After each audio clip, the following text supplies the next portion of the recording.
Un matin, on s'est réveillé et bim, 40 piges. Comment ça va les quadras? Bienvenue dans votre univers, bienvenue dans Quadra.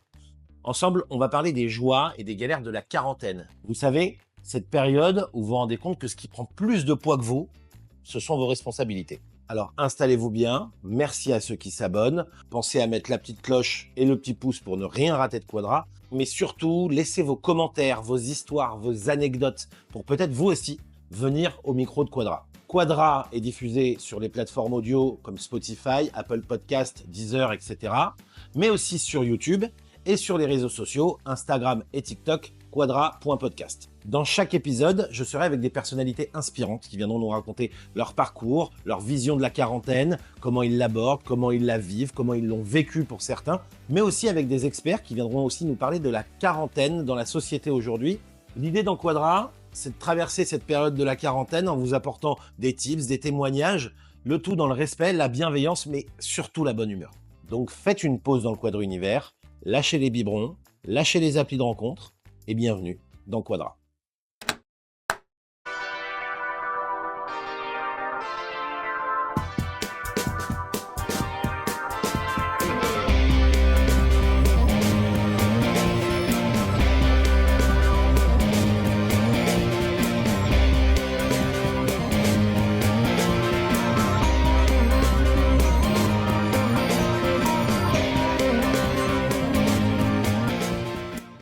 Bienvenue dans Quadra, je suis aujourd'hui avec Marie Solis pour le premier épisode. Marie Solis, c'est la nouvelle reine de la radio qu'on peut retrouver tous les matins sur Europe 2, mais c'est aussi coach en développement personnel, maman, mariée, bientôt Quadra. Tout est là dans Marie Solis. Marie, comment ça va? Coucou, ça va super bien. Bonjour Marie. Pour la première, c'est moi. Ouais, Il y a plein de trucs que tu as dit là. La reine, déjà, ça me plaît, mais alors tu t'as même pas aidé. on a oublié la couronne. Ah oui, elle est où? Ah, je pensais que non. Tu l'auras au moment de la galette des rois. Ah, Tu ressortiras super. tu Pour une fois, ressortiras j'aurai une la couronne. fève. Voilà. C'est génial. Trop cool. Très contente d'être là. Merci. Ben moi de me aussi, je suis recevoir. content que tu sois là. Il faut savoir qu'avec Marie, on se connaît depuis un Un moment. peu, Voilà, je un vais peu. pas mentir aux gens. On se connaît depuis une bonne dizaine d'années, qu'on a eu plein de projets Oh ensemble. oui, 10 ans Aucun bien. qui n'a abouti. Donc on va espérer que celui-là, ça marche. Je crois que c'est moi le chat noir. Tu crois que c'est moi le problème dans Bah l'histoire? non, puisqu'aujourd'hui, pour toi, ça marche. Ah, c'est cool. Ouais, Bah, pour toi aujourd'hui, aussi, c'est bah, hyper cool ce que tu fais là. bah merci. Ouais, Aujourd'hui, c'est trop c'est bien. peut-être mon tour. Ouais, Donc je bien rappelle sûr. le principe de Quadra. Quadra, c'est le podcast qui explore les joies et les galères de la quarantaine. Ouais. Ton parcours à toi, il Ouais. est riche et varié entre vie publique, vie privée. Comment est-ce que tu trouves ton équilibre et surtout avec une carrière qui commence maintenant à être vraiment exposée puisque tu es tous les matins à la radio dans Castar Réveille la France sur Europe 2. Ouais, tous les matins de 6h à 10h. Donc déjà, je pense que l'équilibre, je le trouve dans la mesure où en fait, tu es obligé de tout mélanger. C'est-à-dire qu'à partir du moment où tu ne distingues de plus ta vie privée de ta vie pro, c'est là où ça fonctionne un minimum. En tout cas, j'essaie moi de joindre les deux bouts et de continuer en mélangeant tout ce joyeux bazar. Effectivement, nous on se connaît depuis 10 ans, tu l'as dit, une dizaine d'années. On est dans un milieu où les médias, on sait que c'est compliqué. Il faut savoir faire sa place.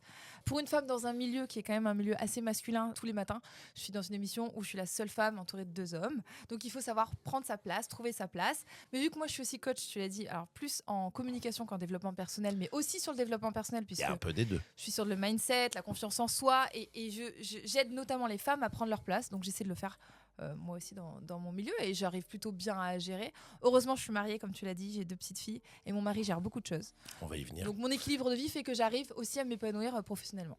Quand tu regardes en arrière, qu'est-ce qui te surprend le plus dans ton évolution, sachant que, vu qu'on est dans Quadra, on n'a pas peur de dire l'âge, Ouais. tu approches de... Je vais avoir 39 ans en mai, n'hésite pas, le 6 mai, faudra que tu me... On n'oubliera pas, on refera un rappel. J'espère bien. En fait, avec le recul, tout me surprend. Tout me surprend parce qu'aujourd'hui, quand je regarde, je me dis ouais, j'en suis là, c'est cool.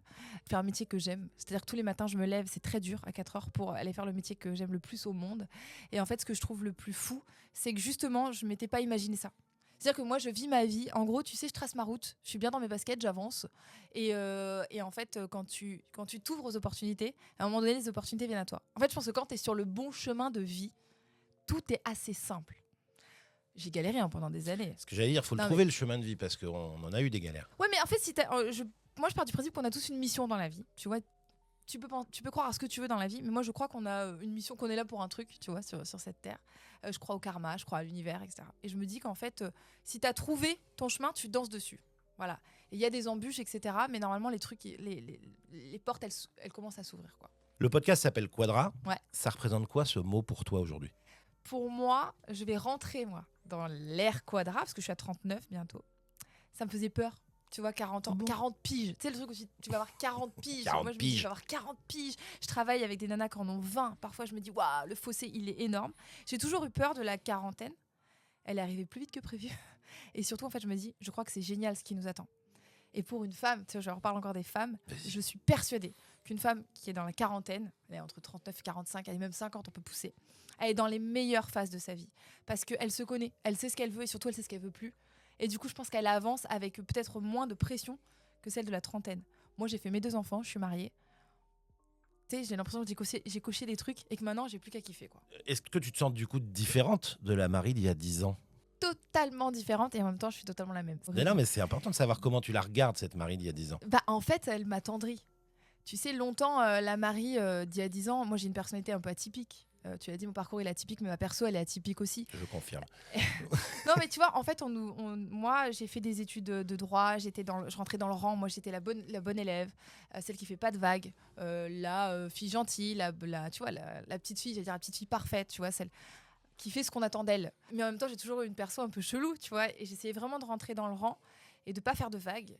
Et en fait, sauf que tant que tu n'incarnes pas la personne que tu es, tant que t'es pas authentique à 100%, bah, c'est plus complexe. Et en fait, là, moi, je lui dirais à la petite Marie, écoute, en fait, vas-y à fond, quoi. Ouvre les vannes, sois authentique, mais surtout, en fait, sans concession. Sois toi sans concession, quoi. S'il y avait un cliché sur la quarantaine que tu voudrais voir disparaître, ça serait lequel? Ben, que les mamans, tu vois, ça serait un cliché sur les mamans, parce que souvent, à la quarantaine, la majorité des femmes sont déjà mamans. Heureusement, de nos jours, les femmes font des enfants plus tard ou décident de ne pas en faire et c'est plus tu vois une obligation. Mais sur les femmes, c'est pas parce que t'es maman que t'es plus une nana en fait. Et le cliché de la maman de 40 ans avec ses enfants, c'est une maman et rien d'autre. Bah, ça faut lui tordre un peu le cou quoi, ce cliché là. Maman est chroniqueuse dans une matinale, donc tu l'as dit, tu te lèves à 4h du matin. Ouais. Comment on s'organise? Est-ce que c'est facile? Parce que des mamans qui se lèvent tous les matins pour d'autres métiers, il y en a plein. Des milliards. Mais donc voilà, qui se lèvent aussitôt, donc comment on s'organise? Bah, on s'organise du mieux qu'on peut, j'ai envie de dire. En plus, moi je suis loin d'être la maman parfaite. J'en joue beaucoup sur les réseaux. Je suis tout l'inverse de la maman parfaite. Moi, je suis Bridget Jones, mais avec des enfants. Donc, tu vois, la nana qui est déjà toujours à côté de ses pompes, qui est au bout du rouleau H24. Donc, ça demande beaucoup d'organisation. J'ai la chance d'être épaulée par un mari qui est incroyable. On l'embrasse. Donc, c'est beaucoup d'orgas. Il s'occupe des filles le matin. C'est très dur parce qu'en tant que maman, en fait, tu te lèves déjà à 4h. Donc, moi, les filles, elles dorment. Après, je m'en vais, je vais travailler, etc. Faut que la veille, je prépare les vêtements pour que ce soit plus simple quand même pour mon mari le matin. J'essaie de lui faciliter la tâche. Et quand moi, je reviens de ma journée, que je suis au bout du rouleau, que j'en peux plus, c'est l'heure d'aller chercher les filles. Tu sais, les mamans disent souvent, les papas aussi, mais j'ai la 3e journée qui commence. En fait, c'est qu'on a ça ne s'arrête jamais, nos journées. Et il y a la nuit aussi, parce que quand ton gosse, il dort pas, bah, moi, c'est moi qui me lève. Donc, tu vois, c'est compliqué. Mais le soir, en fait, tu es au bout du roule. Bah, écoute, tu vois tes enfants, tu leur fais qui te font un sourire et là, ça repart. J'essaie de m'organiser au mieux. Franchement, je suis loin d'être la maman idéale. Je fais de mon mieux, mais comme tous les parents qui essaient de s'en sortir. Mais c'est pas facile, on va pas se mentir. Mais est-ce qu'à la quarantaine, on peut être un parent idéal? On est un parent fatigué à la quarantaine. Non, mais c'est la différence. C'est quand tu fais des enfants tôt, bah, finalement, tu as la verve pour t'occuper des enfants. À 40 ans, tu es un parent fatigué. Mais c'est quoi un parent idéal? Tu vois, moi, je m'en fous. Au final, je veux pas être la maman idéale. Moi, ce que je veux, c'est que mes filles, elles m'aiment et que j'aime mes filles et qu'on soit heureux, quoi, tous, en famille, tu vois. Et je fais le max pour ça. Alors oui, parfois, la baraque, elle est un bordel. Oui, ma fille, elle va pas manger des légumes et des féculents et des protéines, tu vois. Moi, j'ai des mamans autour de moi. Les enfants, il faut que c'est jamais 2 fois le même repas. Bah, moi, oui, on est allé chez McDo. Oui, on n'a pas fait les choses dans les clous. Parce que je suis pas une maman idéale. C'est rien. Du coup, il n'y a pas de règles pour être... Il n'y a pas de règles. Arrêtez de vous foutre la pression. En fait, le problème, c'est qu'aujourd'hui, on essaie tout le temps de se mettre une pression. On veut être le papa idéal, la maman idéale, mais en fait, je sois juste la maman idéale pour toi et pour ton cocon familial, en fait. Bah, du coup, est-ce qu'il y a un enfant idéal? Non. Donc, ah non, alors ça crois-moi, il n'y en a pas. Enfin, les miennes, en tout cas, ce ne sont pas les filles idéales. Mais c'est ça qui est beau aussi, tu vois. Elles t'ont apporté quel apprentissage, tes filles? Sachant qu'elles ont... Ninon, elle a 4 ans et Valentine, elle va avoir 2 ans là, donc, tu en restes avril. une relativement jeune maman, Ouais. donc qui a été maman à l'approche de la quarantaine. Elles t'ont apporté quel apprentissage? Elles m'ont apporté l'apprentissage déjà que, heureusement que je les ai eues sur le tard parce qu'en fait, j'étais prête. Tu vois, j'avais vécu plein de trucs, j'étais plus sereine. Parce que c'est quand même une sacrée claque.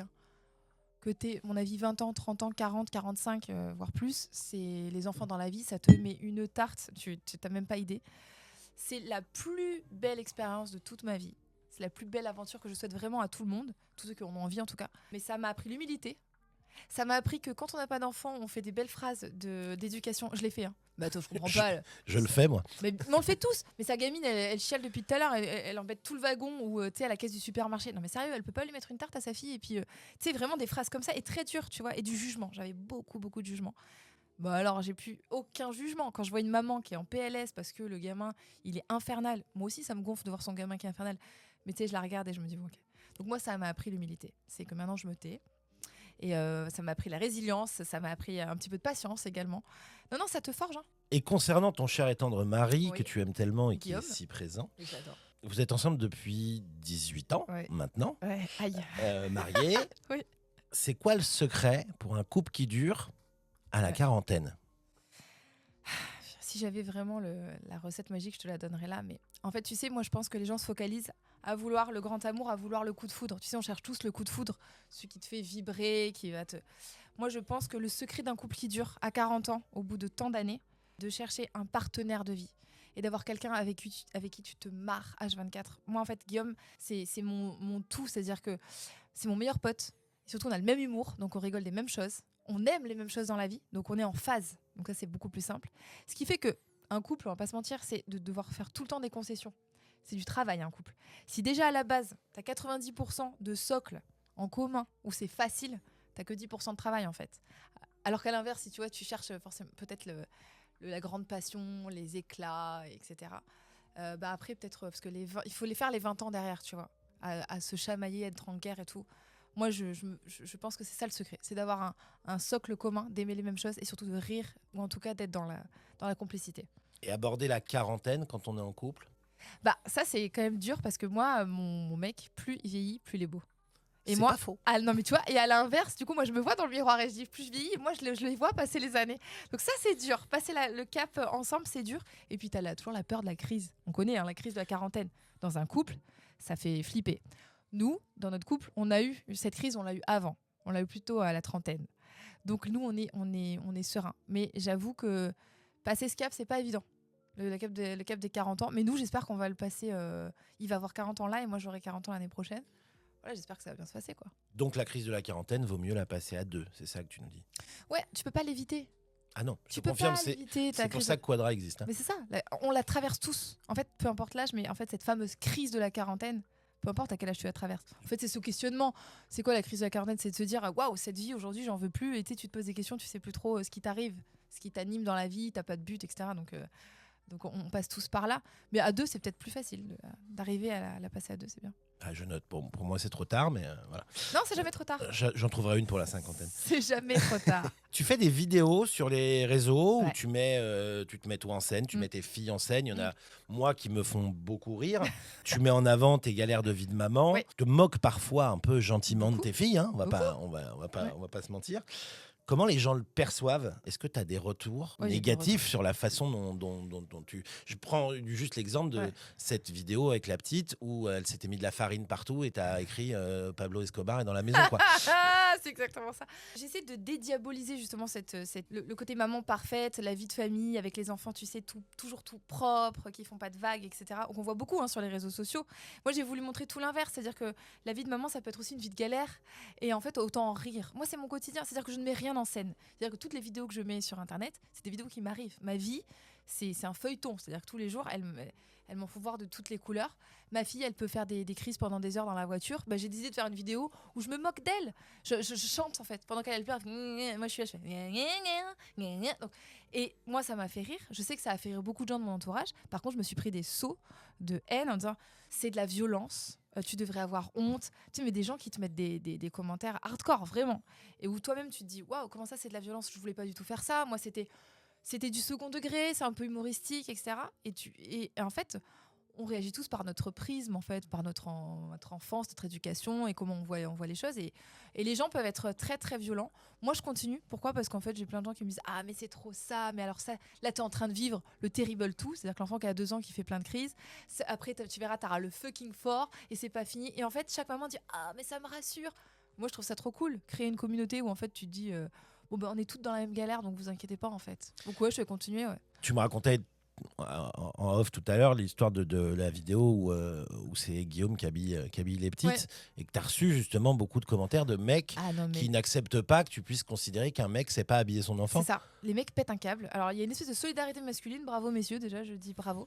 Mais où en fait les gens aujourd'hui avec les réseaux sociaux, on le connaît, hein, le harcèlement, etc. En fait, ils foncent, ils voient un truc, ils réagissent. Moi, j'ai des commentaires, vidéo qui sert à rien, t'as pas honte. Mais si ça sert à rien, mais perds pas ton énergie à déjà venir commenter ou à la regarder ou à la re-regarder. Tu sais, moi, les haters, les gens qui sont mauvaise vibe, je les mets de côté.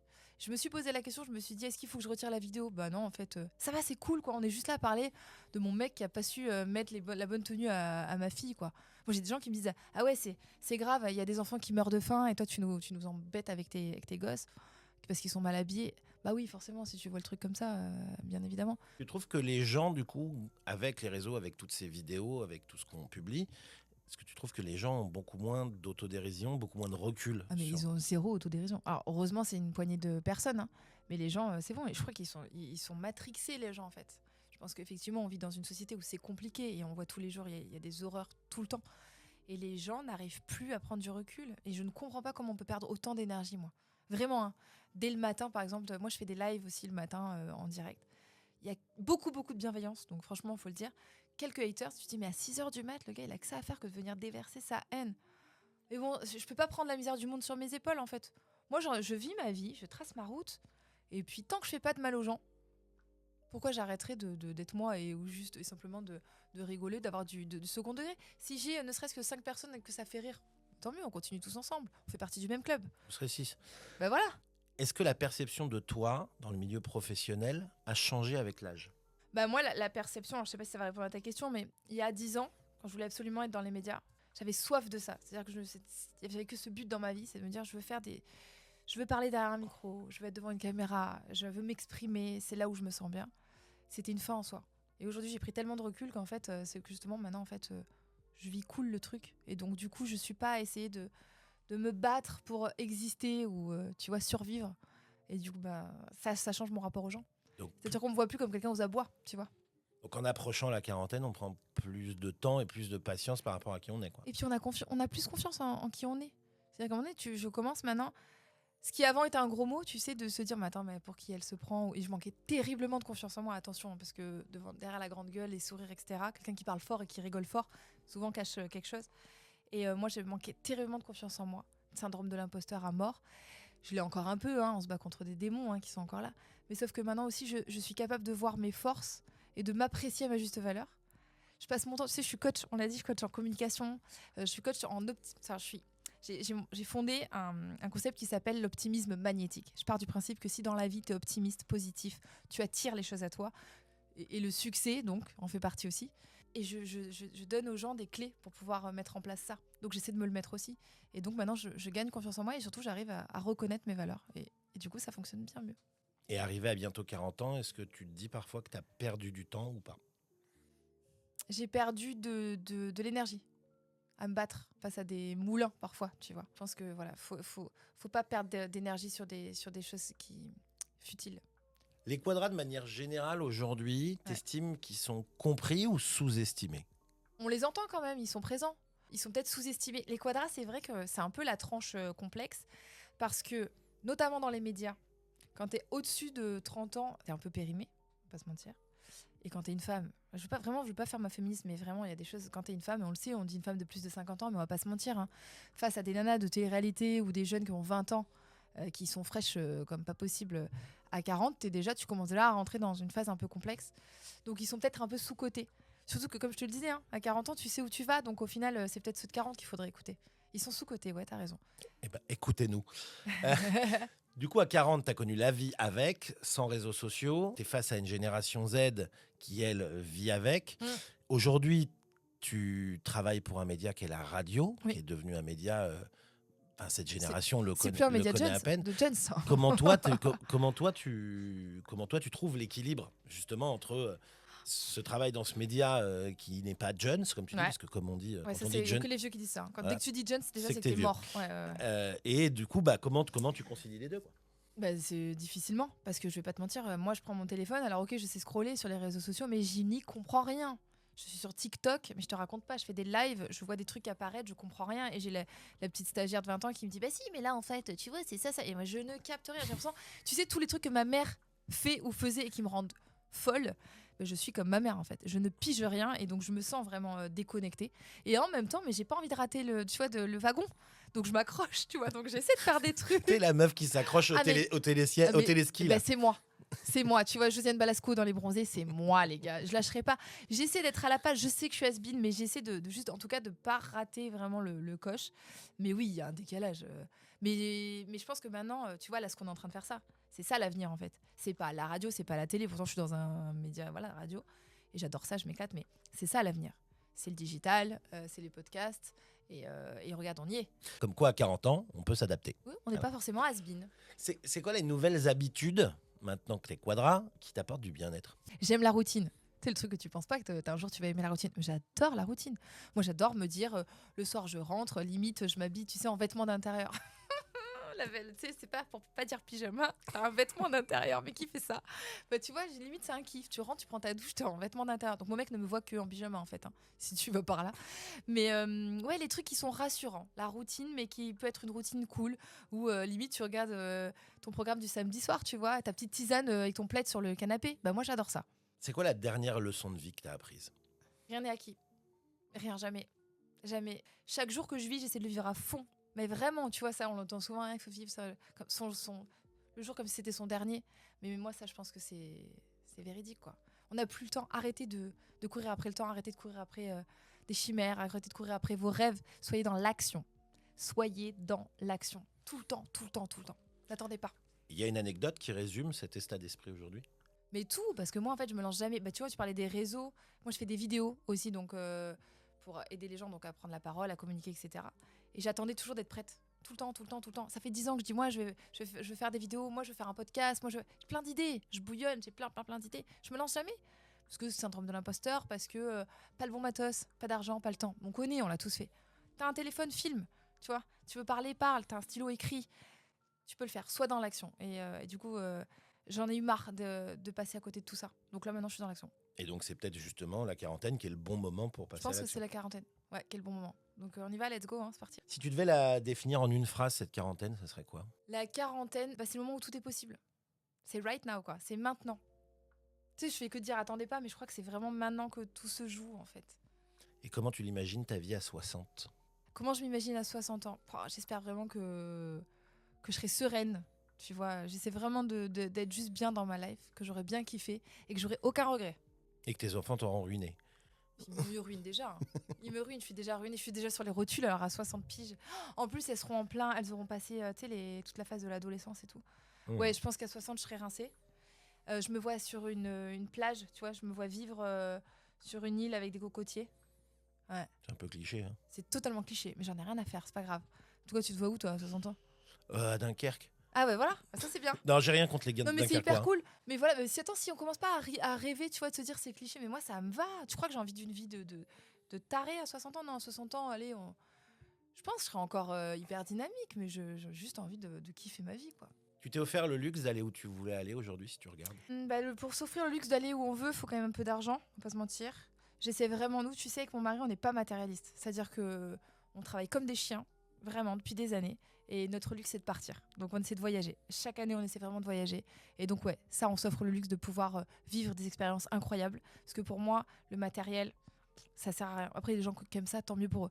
Moi, les souvenirs que j'ai dans la tête, le kiff que je donne à mes enfants, là, parce que ça y est, maintenant, on voyage avec nos filles. Ça n'a pas de prix. Donc oui, jusqu'à présent, je me fais plaisir. J'aimerais me faire beaucoup plus plaisir sur les voyages. Mais tu vois, nous, je te dis, quand tu dis c'est cliché, avec mon mari, on n'a qu'une envie, là, c'est de partir vivre 1 an ou 2 à l'étranger. Mais parce que c'est la vie, c'est ça la vie, c'est une aventure la vie. Bah moi, je veux que ma vie, ça soit une aventure du début jusqu'à la fin. C'est le message que tu aimerais passer au Quadra d'aujourd'hui? C'est le seul message. Que votre vie soit une belle aventure. Qu'est-ce qui te rend fier aujourd'hui? Franchement, tout. C'est fou de répondre ça, mais je suis fière du parcours que j'ai eu. Fière de me dire qu'en fait, il n'y a pas de limite. Fière de me dire que moi, je viens pas d'un milieu aisé et que j'ai réussi en travaillant, en lâchant rien et en étant authentique, sincère et à aller là où jusqu'à présent j'avais envie d'aller. Ouais, je suis fière du parcours. Je suis fière de la famille que j'ai. Je suis fière du mari que j'ai. Je suis fière des amis que j'ai. Je suis plutôt une fille fière, justement. Je suis pas envieuse, du coup. Parce que quand tu sais apprécier les belles choses que tu as autour de toi et les réussites, la fierté, c'est pas un gros mot, hein, tu vois. Souvent aussi, on a cette tendance, nous en France d'ailleurs, à pas oser être fier de nos parcours, de ce qu'on fait, de qui on est, etc. Et du coup, on se valorise jamais et on a tendance tout le temps à se tirer vers le bas. Et en fait, on a le droit juste de dire, de se célébrer pour les petites victoires du quotidien, hein, tout simplement. Merci Marie. Ouais. On retrouve Marie Solis dans Castaldi Réveille la France sur Europe 2 tous les matins Ouais. de 6h à 10h. Exact.